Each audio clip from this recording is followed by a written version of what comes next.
আসসালামু আলাইকুম। আমার আজকের রেসিপি সুরমা মাছ ভুনা।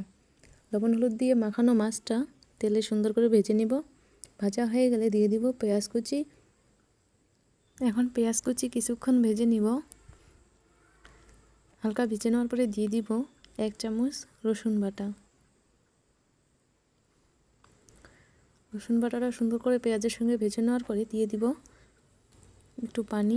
এরপর দিয়ে দিলাম 1 চামচ করে হলুদ গুঁড়া, মরিচ গুঁড়া, জিরা গুঁড়া এবং স্বাদমতো লবণ। মশলাটা সুন্দরভাবে কষিয়ে নিলাম। এখন দিয়ে দিব ভেজে রাখা মাছগুলো। সুন্দরভাবে মাছগুলো মশলার সঙ্গে কিছুক্ষণ কষিয়ে নেব।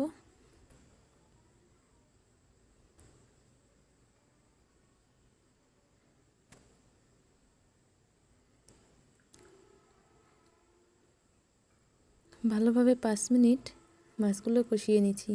এখন দিয়ে দিব 1 কাপ পানি।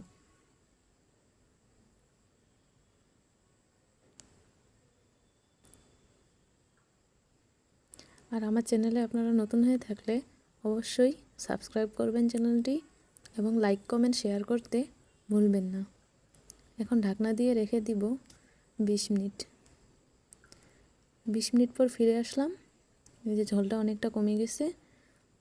এখন ভাজা জিরের গুঁড়ো দিয়ে নামিয়ে নেব।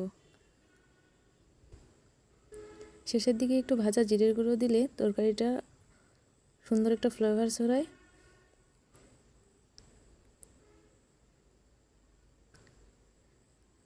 এখনই বন্ধ করে দেব। ঠান্ডা হলে ঝোলটা আরও গাঢ় হয়ে যাবে। ধন্যবাদ সবাইকে।